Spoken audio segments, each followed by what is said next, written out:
E aí, meus amigos, tudo bem? Eu gostaria de refletir hoje com vocês a respeito das lições que nós podemos tirar desta pandemia, disto tudo que o mundo está enfrentando. E eu fiz algumas anotações aqui das lições que nós podemos aprender daquilo que está diante dos nossos olhos. A primeira delas é o seguinte: as maiores potências do mundo têm seu calcanhar de Aquiles.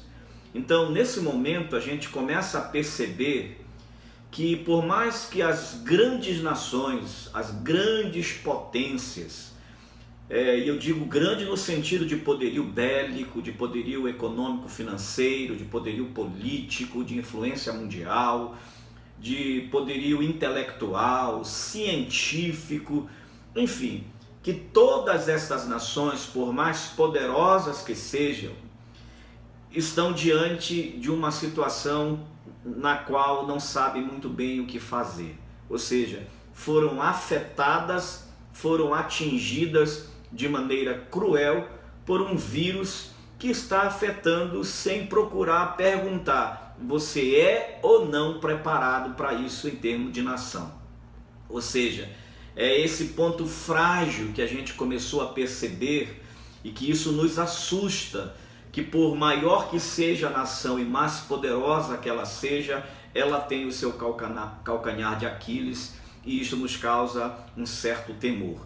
Mas também isso nos coloca de alguma forma em pé de igualdade mundial. Todo mundo está na mesma situação, ressaltando aqui ou ressalvando aqui algumas condições que uma ou outra nação tem de sobreviver e de lidar com essa pandemia. Número 2, os gestores mundiais, isso ficou bem claro, isso é uma visão minha, um olhar crítico meu, ficou muito claro que os gestores mundiais de fato não levaram a sério o sistema de saúde de sua nação e a proteção da saúde do seu povo. E eu não estou falando durante a pandemia, eu estou falando que tudo que está acontecendo nos nossos dias está apontando o quão frágil é o sistema de saúde pública de todas as nações. Ou seja, nós percebemos que nesse momento em que há declaração de estado de emergência, de urgência, que estão se investindo milhões, bilhões e até trilhões em algumas nações para bancar aqueles que vão ficar desamparados nesse momento de um orçamento econômico, de um sustento familiar, e que também estão sendo investidos milhões em hospitais de campanha, em pequenas soluções para tentar lidar com essa situação, só nos revela que isso é algo que está em déficit, que está atrasado, que está desgastado, que isso pegou todas as nações, e isso mostra a falta de olhar das nossas autoridades sobre a saúde do seu povo. Não é no que está acontecendo hoje, ainda que isto apenas seja uma forma de mostrar o quão deficitária é no mundo a saúde pública. Então isso é uma denúncia, isso é o que nos mostra. No nosso país, especialmente, nós vemos o quão despreparado, porque o medo da maioria dos gestores públicos é que a saúde pública entre em colapso. Ou seja, isso mostra em alguns lugares que a saúde já estava colapsada, e o que seria agora o advento desse vírus seria apenas para destruir de vez esse sistema público de saúde mundial. Terceiro, vimos também que os seres humanos são absolutamente diversos em sua dinâmica de convivência social. O que nós vimos aqui é a ebulição de comportamentos absolutamente distintos uns dos outros. Se nós vimos, por um lado, seres humanos demonstrando a sua mais alta alteridade e o seu altruísmo no que diz respeito a cuidar um do outro, nós vimos, por outro lado, o egoísmo, o primeiro meu, depois o do outro. Se eu puder salvar a minha pele, não interessa que morra todo mundo, mas eu salvando a minha pele está tudo bem.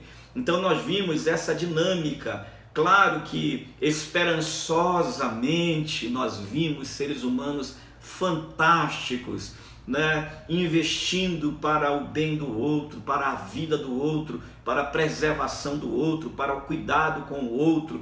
Então nós vimos em muitos lugares a demonstração de afeto, de empatia, de solidariedade, pessoas cuidando em fazer alguma coisa, se perguntando o que é que eu posso fazer para ajudar o meu próximo, para atender aqueles que estão desvalidos, sendo que isso traz à tona também que nós estamos dormindo, que a nossa solidariedade, que a nossa disposição e a nossa empatia estava adormecida, porque milhões de pessoas padecem no mundo antes mesmo do advento aí desse coronavírus. Os mendigos não estão na rua somente agora, aqueles que não têm o que comer, o que beber, uma água pura, uma água limpa no bairro que mora, no lugar onde mora, estão vivendo assim há muitos anos e só agora parece que a gente começou a perceber que eles estão ali. Aqueles que eram muitas vezes invisíveis aos nossos olhos, passamos a enxergá-los. Mas pelo menos isso foi despertado de dentro de nós, pelo menos dos seres humanos que têm isso dentro de si. Por outro lado, nós vimos também seres humanos sendo despertados na sua mais triste animalidade, no seu mais triste egoísmo. Há poucos dias assisti o filme O Poço e mostra essa dinâmica do desejo de resolver o meu problema, que o outro se exploda.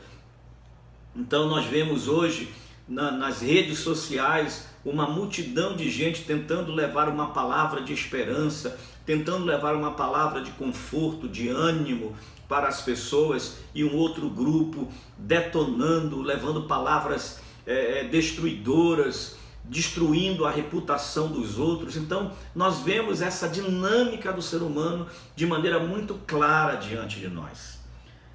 Ainda vimos que o mundo tem a fragilidade de um fio de cabelo diante do desconhecido.